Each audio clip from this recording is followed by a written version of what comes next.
Good morning. It is. I have a question about support. We've talked before about how when I see someone off the road and in the ditch, and part of me wants to get off my high-flying platform and join them, which I shouldn't. Not necessarily that you shouldn't. Sometimes law of attraction has brought you right to that spot in the same way that you have a question and we have an answer. Law of attraction works that way. Lots of universal forces. You know, it's really interesting, the remarks that we just made about how you are chosen, and your very first question about how you are chosen. That's true. Someone needs something, and of all the people in the vicinity, there is someone who is not just a good vibrational mix for that, not just good at helping in that way, but open and receptive to the call. So we would never say you shouldn't be there. It's helpful if you're tuned in, tapped in, turned on when you are there. Yeah. Because I've always been the type of person that wants everyone to be turned in, tapped in, turned on. Yeah. And I find that with my family. You know, I'm always there. I'm always helping. And then there's part of me that wonders... Well, we want to nitpick just a little bit. Being there and being there are two different things. Next. Just because your body's there doesn't mean that you are a vibrational advantage to them. Okay. And unless you have been tending to your own vibration and know what alignment means and are under the influence of your own non-physical resources rather than just knee-jerk responding to things. In other words, the most well-meaning, sticking their nose in everybody's business, meddling personalities in the world who would say, I'm always there for everyone, we would say, and mostly you're no help at all. We're not talking about you, just a little bit. But if you have this awareness of what's going wrong in people's lives and you are really a vibrational match to that, then you're not under the influence of your inner being, and you're certainly not in their camp of what they want. You're in their camp of where they are. And when you shine your spotlight on that, and so your help is completely about whether you are tuned into the energy where you have something to give, or whether you are invested in their problem when you have nothing of value to contribute.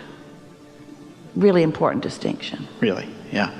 The interesting thing that I find is I live a pretty easy life. I'm always just kind of going with the flow. And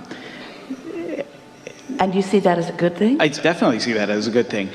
You sounded a little apologetic. Well, I know there are a lot of people that struggle. Oh, so you are apologetic. I'm sorry. Don't be sorry, that's apologizing. But what we mean is, we want to make that distinction, is that, you see, you can't get sick enough to help sick people get well. And you can't get poor enough to help poor people be prosperous. And you can't become confused enough to bring clarity to the world. It is through your thriving, which comes through your connection, that you have anything to give.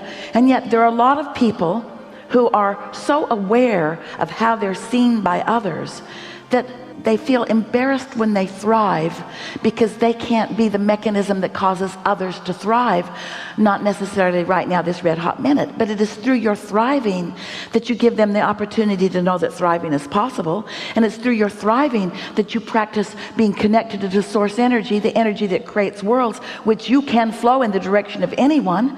When you are tuned in, tapped in, turned on, when you are under the influence of your inner being and you're visiting with anyone, you have the opportunity to uplift them if you maintain your connection.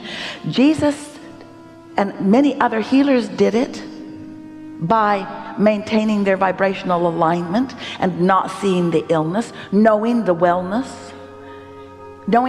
so powerfully that the illness just couldn't exist right there while all that knowing of wellness was going on. That's the power of upliftment. It's the power of influence. But you got to be under the influence. Esther has some dash cards that she occasionally brings along. Don't ask for them because they're hard to get. It's a card that goes on the dash. She didn't think it was good for a bumper sticker because you shouldn't drive around with something that says under the influence on your, where others can see it. But it lays on your dash and it reflects onto the window, and it's written backwards so you can't read it unless you're inside looking at the glass. Under the influence, under the influence. Under what influence? Under the influence of source energy. Under the influence of knowing my value and everyone else's. Seeing the world through the eyes of source. Tuned in, tapped in, turned on. Expecting well-being for others. Not taking the temperature of where they are right now in this red hot minute. Not looking at where they are. Not letting what is right now be the point of evaluation, but knowing who they really are, by knowing the vortex version of them. This is exactly the kickstart I needed. I appreciate this. I'm done. Thank you. We have one more very short thing to encourage you about. Okay. The people in your world who are not in this moment in time or in a moment in time, because this alignment is not like a college degree where once you get it, you've got it forevermore. There's not a plaque on your wall that says aligned. It either is or it isn't in the moment, and you can tell by the way you feel whether you're in alignment under the influence of your source or whether you're under the influence of something else. And so much of the world whom you interact with are not under the influence of source, and so they're instead in a place of need, a place of needing clarity or needing something. And when they are in that needy place, they're looking at things differently than we are asking you to from your place of alignment. Because when they need something, they want it from you. And when they want it from you, they want it and they want it now, and they may resent you if you don't just get down there in their trench and wallow with them and give them whatever you've got. You have to maintain your knowledge that if you let them bring you there, you've got nothing to give. Here's an example. It's not a heart-wrenching example, so you'll hear it easily. So Jerry and Esther often, when they were traveling and dining together, moving from restaurant to restaurant across the country, often there would be a particularly aligned person interacting with them. And Jerry would say, Esther, this is our one, will you do it? So what they would say is, every month, it was really just about every day, every month we have a family tradition where we choose our very favorite waiter or waitress, and we give them something special, and you're it. And then they give them $100 in addition to what they'd written on the tab, just to thank them for their brightness in the world. And there was a particular place in their hometown where they went often, and the word kind of got out. And people started fighting over who would get to wait on them, and it became a little awkward. But another very common thing that happened is someone would come to their table and plead their needy case. My rent's due, and my roommate moved out. Enjoy your meal. I got 2 flat tires this week. I had to hitchhike to work. And Jerry would look at Esther, and Esther would look at Jerry, and one of them would say to the other, or sometimes it was unspoken, they don't get it. They don't get it. The universe responds to you the way you feel. And Jerry and Esther did not want to give distorted point of view. Now hear it. Anytime, knowing what you know, you go to the aid of someone who's not in the vibrational place of letting it in on a really regular basis, and you give them the impression that that's how the universe works, that you will give them what they need. Now, we're not saying don't be kind, and we certainly would not deprive anyone of anything. We know there are times when you just move in and you do whatever you can, and if you're tuned in, tapped in, turned on, you can do it all day, every day to whoever comes across your path. This isn't about the action. This is about what you're really giving them. Because you really do not want to be someone who says, I do this for you because I see you cannot do it for yourself. That is not the message that you want to give. The message that you want to give is, there are resources. Your opening words were, what was your opening word? About support? Support.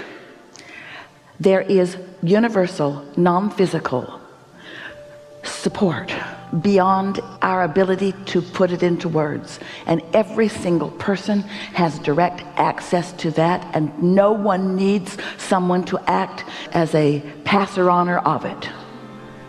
But it is helpful when you demonstrate that you've figured out how to tap in.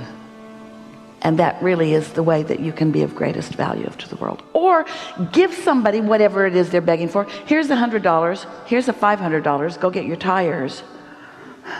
But this isn't how the universe works. You just caught us at a weak moment. Usually we never offer up the goods to someone who's whining and complaining, and neither does the universe at large. There. Thank you. Yeah.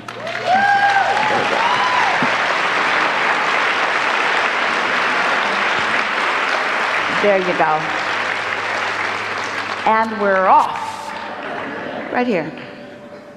Parents often teach their kids, if we wear mom and dad down enough, they'll give up the goods. And then they're shocked when they can't get everybody else in the universe to respond the same way. Mom and dad are suckers.